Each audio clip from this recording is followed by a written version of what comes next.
Shalom saudara, apa kabarnya? Pasti tetap bersemangat dan bersuka cita senantiasa. Nah, edisi Voice of Pentecost kali ini, kita akan membahas tentang tertanam di gereja lokal. Mungkin saudara pernah mengalami di mana aspirasimu ditolak di gereja lokal.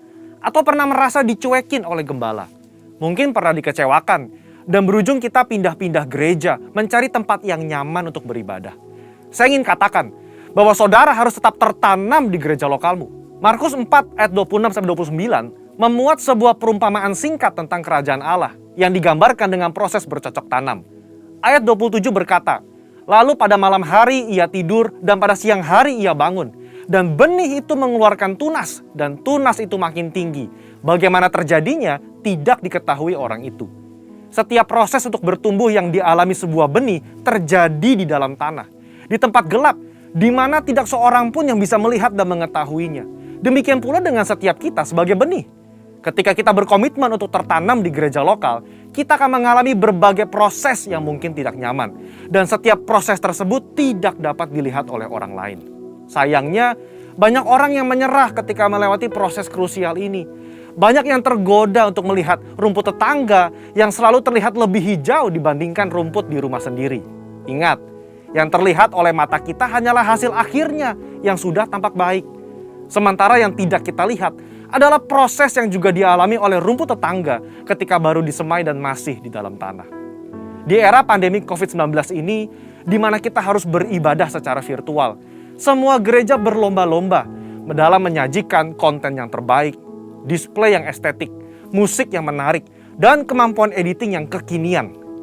Dalam sebuah survei yang dilakukan oleh Barna Research pada bulan Juli 2020, mengenai kehadiran jemaat lintas generasi dalam ibadah virtual di masa pandemi, 40% dari generasi baby boomer memutuskan untuk tetap tertanam di gereja lokal, 31% dari generasi X, dan hanya 30% dari generasi milenial yang tertanam di gereja. Padahal, benih yang terus-menerus dipindah media tanamnya akan membutuhkan waktu untuk beradaptasi di tanah yang baru.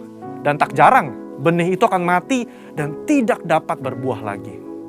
Yohanes 15 ayat 2 menuliskan, "Setiap ranting padaku yang tidak berbuah dipotongnya, dan setiap ranting yang berbuah dibersihkannya, supaya ia lebih banyak berbuah." Tuhan menginginkan pertumbuhan dari sebuah benih, dan agar benih tersebut dapat berbuah lebat kelak. Tentu saja, hal ini tidak dapat terjadi jika benih tersebut kerap dipindah-pindahkan. Jika kita tidak tertanam di gereja lokal, maka kita tidak dapat mengalami pertumbuhan yang sempurna. Bahkan tanpa kita sadari, kita bisa mengalami kematian rohani. Kita tidak dapat menikmati buah yang seharusnya dapat kita hasilkan apabila kita tertanam di gereja lokal. Lalu, apa hal-hal yang dapat terus mendorong kita untuk tetap tertanam di gereja lokal? Yang pertama, mengubah perspektif kita. Sekali lagi, ketika sebuah benih ditanam, ia diletakkan di dalam tanah yang gelap dan tak terlihat. Di situasi seperti inilah, perspektif kita harus dirubah. Ditanam sebagai benih atau dikubur seperti jenazah. Faktanya, di dalam tanah itu mungkin ada rasa kesepian. Tidak dilihat orang. Seakan-akan tidak ada jalan keluar. Saudara, kita bukan sedang dikubur, melainkan kita sedang ditanam. Jika kita berpikir bahwa kita sudah dikubur, maka tidak ada lagi pertumbuhan yang dapat kita alami. Namun ketika kita mengubah perspektif bahwa keadaan yang saat ini kita alami di dalam tanah adalah karena kita sedang ditanam, maka kita akan terus bertumbuh hingga waktunya benih tersebut akan tampak di atas tanah dan menghasilkan buah. Saudara sedang ditanam dan bukan dikubur. Kedua, jalani proses. Proses adalah bagian terpenting dari perjalanan hidup setiap manusia, di mana manusia dibentuk lewat hal-hal yang sulit agar menjadi semakin baik dan semakin kuat di kemudian hari. Alkitab berulang-ulang menggambarkan hidup manusia bagaikan tanah liat di tangan tukang periuk. Sebelum menjadi bejana, maka tanah liat harus melalui proses diremukkan, ditekan, bahkan dimasukkan ke dalam tungku untuk dibakar sebelum bejana tersebut jadi sempurna. Tidak ada seorang pun yang luput dari proses. Ingat, proses inilah yang menentukan seberapa kuat akar yang akan kita hasilkan untuk menyokong seluruh pertumbuhan kita nantinya. Oleh sebab itu, mengalami berbagai proses di gereja lokal adalah hal yang wajar agar kita sebagai benih dapat memiliki akar yang kuat. Dalam proses itulah Tuhan sedang membentuk karakter kita agar semakin serupa dengan Kristus. Yang ketiga, berhenti membanding-bandingkan. Kita tahu cerita tentang Lea yang selalu merasa tidak dicintai oleh suaminya Yakub, karena Yakub lebih cinta kepada Rahel, istri keduanya.